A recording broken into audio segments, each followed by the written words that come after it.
Hello everyone. तो आज के सेकंड एपिसोड में हम देखेंगे कि ट्रांजैक्शन क्या है और वो सारे ट्रांजैक्शंस कैसे काम करते हैं।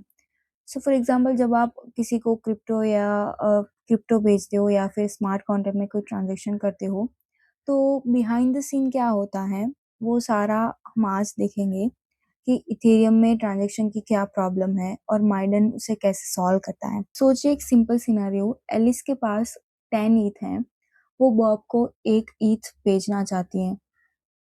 सो यहाँ पे क्या होता है कि उसके पास बैलेंस है 10 ईथ।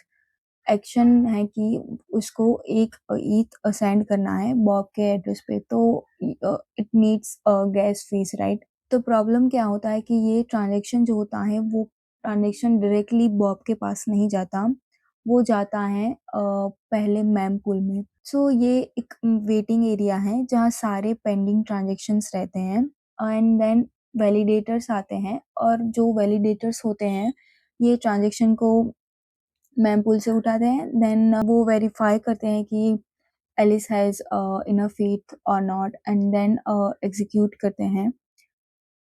देन स्टेट चेंज होता है कि एलिस के पास 10 में से एक ईथ गया बॉब के पास, तो अब हो जाएंगे 9 ईथ, एंड बॉब के पास ऑलरेडी 20 थे, तो +1 विच मीन्स 21 ईथ। और एंड देन ये आफ्टर एग्जीक्यूशन ये ब्लॉक में इंक्लूड होगा। सो यहाँ पे वैलिडेटर ने एग्जीक्यूट किया, मतलब वैलिडेटर ने देखा कि एलिस के पास कितना है एंड बॉब के पास कितना है and all of that, right. Now जो अदर नोड्स होते हैं वो सारे नोड्स वेरीफाई करते हैं, विच मीन्स कि ये री एग्जीक्यूट होता है। अब ब्लॉक में बाकी नोड्स के पास जो ये जो ब्लॉक होता है वो बाकी नोड्स के पास भी जाता है, एंड हर एक नोड ये transaction again and again execute करते हैं। क्यों? बिकॉज वेरीफाई करने के लिए। सो इथेरियम में वेरीफाई का मतलब है री एग्जीक्यूट करना। सो ये एक नोड एक वैलिडेटर पे ट्रस्ट नहीं करते, एंड ये सारे नोड्स अपने आप चेक करते हैं कि ये वेरीफाई हुआ कि नहीं। सो जितने नोड्स होंगे उतने टाइम ये सेम कैलकुलेशन होगा, and all nodes do the same work. अगर 10,000 नोड्स हैं तो ये 10,000 टाइम्स सेम वर्क री एग्जीक्यूट होगा। And this is how Ethereum में 3 मेन प्रॉब्लम है ट्रांजेक्शन के related. Transaction problem 1 is redundant work. अगर एलिस ने बॉब को एक एज सेंड किया तो ये एक सिंपल ट्रांजेक्शन होगा, ये बहुत बार री एग्जीक्यूट होगा। अगर 10,000 नोड है तो 10,000 टाइम्स री एग्जीक्यूट होगा। Problem second is everything is public.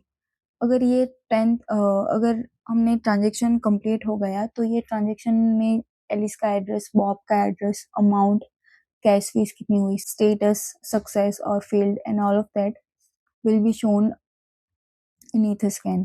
सो जो भी डेटा होगा वो पब्लिक होगा। फॉर एग्जाम्पल आपका अगर ये ऐसे है कि आपके जो भी बैंक स्टेटमेंट्स होंगे वो सारे स्टेटमेंट्स पब्लिक होंगे, और यहाँ पे आपका जो भी वॉलेट में पैसा होगा और ट्रांजेक्शन होंगे वो सारे ईथर स्कैन पे पब्लिक होंगे। एंड ये पब्लिक इसीलिए होते हैं क्योंकि वैलिडेटर्स को एग्जीक्यूट करने के लिए और री एग्जीक्यूट करने के लिए उन्हें ये सारा डेटा पब्लिकली चाहिए ना। Third problem is sequential execution. अगर ट्रांजेक्शन एक के बाद एक एग्जीक्यूट होता है, क्योंकि ट्रांजेक्शन ट्रू शायद ट्रांजेक्शन 1 के रिजल्ट पे डिपेंड करता है। लाइक अगर एलिस ने एक ईथ भेजा और इमीडिएटली एक और ईथ भेजा तो ये ऑर्डर मैटर करता है, इसीलिए यहाँ पे पैरेलल एग्जीक्यूशन मुश्किल है इथेरियम में। एंड दिस इज हाउ एक ट्रांजेक्शन एक ट्रांजेक्शन के बाद ही दूसरा ट्रांजेक्शन एग्जीक्यूट होता है। सो इथेरियम में यूजर ट्रांजेक्शन सेंड करता है, नेटवर्क एग्जीक्यूट करता है, एंड देन नेटवर्क ही वेरीफाई करता है। एंड यहाँ पे री एग्जीक्यूशन होता है क्योंकि सारे नोड्स बार बार उसी एक ट्रांजेक्शन को वेरीफाई करते हैं।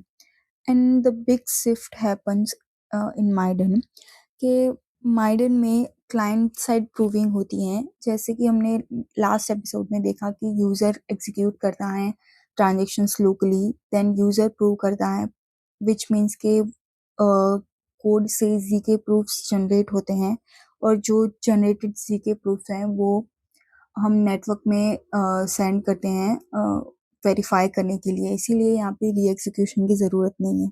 अब हम ये एक लॉक बॉक्स की एनालॉजी से समझते हैं। सो एलिस डायरेक्टली सेंड कर सकती हैं बॉब के वॉलेट में। ये सारा डेटा ग्लोबली एक्सेसिबल है and everyone can see it, right? इसमें ग्लोबल लॉक है, व्हिच मीन्स के कोई लॉक नहीं है और कोई वेरिफिकेशन की भी ज़रूरत नहीं है। डायरेक्टली आप सेंड कर सकते हो to Alice through from Alice to Bob.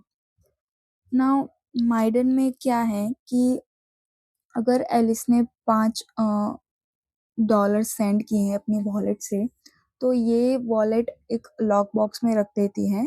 तो चाहे कुछ भी हो जाए, अगर एलिस ने ट्रांजेक्शन कर दी है तो उसके वॉलेट वॉलेट में से माइनस हो जाएंगे, लेकिन बॉब डायरेक्टली उसे एक्सेस नहीं कर पाएगा, क्योंकि बॉब को जो लॉक बॉक्स है उसका लॉक और उसका पासवर्ड पता होना चाहिए, तभी वो बॉब ट्रांजेक्शन कर पाएगा और बॉब रिसीव कर पाएगा। So this is how Bob को ये लॉक बॉक्स का कॉम्बिनेशन पता होना चाहिए। अगर पता नहीं है तो वो $5 रिसीव नहीं कर पाएगा। So this is how Bob को रिसीव करने के लिए सेकंड ट्रांजेक्शन क्रिएट करना पड़ेगा। एंड इथेरियम में एक ही ट्रांजेक्शन क्रिएट होता है एंड माइडन में सेंड करने के टाइम पे भी एक ट्रांजेक्शन होता है, और जब अनदर पर्सन और अनदर एड्रेस पे रिसीव होता है तो तभी सेकंड ट्रांजेक्शन क्रिएट होता है। So Maiden's golden rule is one transaction updates only one account. So as I mentioned earlier कि एलिस ने अगर ट्रांजेक्शन किया है तो एलिस की अकाउंट अपडेट होगी। एंड सेकेंडली अगर बॉब को रिसीव करना है तो वो सेकंड ट्रांजेक्शन होगा, वो दोनों सेपरेट ट्रांजेक्शन एग्जीक्यूट होंगे एंड अकाउंट भी अपडेट सेपरेटली होंगे। सो remember this one rule, like one transaction updates only one account, not both together. So first transaction में एलिस एग्जीक्यूट करती हैं लोकली। एलिस का अकाउंट अपडेट होता है फ्रॉम 100 टू 90 एंड देन एक note create होती है, जो नोट एक लॉक बॉक्स की तरह काम करती है। वो नोट क्रिएट होने के बाद उस नोट में हमें जितने टोकन सेंड करने हैं उसका सारा डेटा होगा। फॉर एग्जाम्पल हमें 10 टोकन सेंड करने हैं बॉब को, तो ये ट्रांजेक्शन की एक नोट क्रिएट होगी एंड दिस इज हाउ हम प्रूफ और नोट सबमिट करते हैं ट्रांजेक्शन 2 विच मीन्स के बॉब को। एंड ट्रांजेक्शन 2 में क्या होता है कि बॉब सिंक करता है उसे वो नोट बॉब को मिलती है, देन बॉब उसे एग्जीक्यूट करता है लोकली, विच मीन्स की note is consumed here. And Bob का अकाउंट होता है, वो अकाउंट 50 से 60 अपडेट होता है वॉल्ट में एंड ये सारा एग्जीक्यूशन लोकली होता है। So this is how account is updated. Nullifier का मतलब है कि ये मार्क कर देता है कि नोट जो है वो स्पेंड हो गई है एंड वो नोट को आप दोबारा एग्जीक्यूट नहीं कर पाओगे और दोबारा यूज नहीं हो सकती। सो दिस इज हाउ यहाँ माइडन में दो ट्रांजेक्शन यूज होते हैं। फर्स्ट सेंड करने के टाइम एंड देन कंज्यूम, जो एड्रेस है वो कंज्यूम करता है तभी भी सेकंड ट्रांजेक्शन क्रिएट होता है एंड देन ओनली जो स्टेट होता है वो अपडेट होता है। Now why do we need this type of transaction model? Because ये पैरेलल एग्जीक्यूशन को इजियर बनाता है एंड लेट्स से कि एलिस और बॉब सेम टाइम पे एग्जीक्यूट कर सकते हैं दूसरे कोई ट्रांजेक्शन। यहाँ पे कोई ग्लोबल लॉक नहीं है, नो वेटिंग। अगर एलिस को ट्रांजेक्शन एक ही साथ में दूसरी जगह शेयर करना है तो वो भी पॉसिबल है। Second one is privacy. किसी को किसी की बैलेंस और कोई भी डेटा वो पता नहीं है। For example Alice doesn't know Bob's balance and Bob doesn't know Alice balance, right? Third one is updatable note. Note consume होने से पहले आप उसे अपडेट कर सकते हो। लेट्स से आपने सेंड कर दिया है लेकिन फिर भी आपको अपडेट करनी है, तो जब तक वो नोट कंज्यूम नहीं हुई, जब तक वो ट्रांजेक्शन कंज्यूम नहीं हुआ है, तब तक आप उसे अपडेट कर सकते हो। Fourth one is relocatable. अगर बॉब ने वो नोट और ट्रांजेक्शन कंज्यूम नहीं किया है तो आप उसे रिकॉल कर सकते हो and you can take back the note. But अगर वो ट्रांज़ैक्शन कंज़्यूम हो गए हैं बॉब की तरफ से, तो आप उसे रिकॉल नहीं कर सकते हो जब तक वो कंज़्यूम नहीं हुआ है और आपने रियलाइज़ कर लिया है कि ये आपने गलत एड्रेस पे भेज दिया है, तो आप उसे रिकॉल कर सकते हो and this is how no more lost funds to wrong address. Now let's say आप कोई पब्लिक स्टेट यूज़ कर रहे हो, public shared state for example Uniswap. ये एक कॉन्ट्रैक्ट है जो बेसिकली अकाउंट है, वो पब्लिकली अवेलेबल है। सो जब ये कॉन्ट्रैक्ट नोट्स कंज़्यूम करके टोकन स्वैप करता है, उसकी स्टेट चेंज होती है। सो बेसिकली जो अकाउंट पब्लिक स्टेट रहता है, वो लोकली एग्ज़ीक्यूट होता है और जिसे हम प्रूव नहीं कर सकते। सो ऐसे नेटवर्क ट्रांज़ैक्शन को माइडन ऑपरेटर एग्ज़ीक्यूट और प्रूव करता है एग्ज़ैक्टली लाइक ज़ीके रोलअप्स।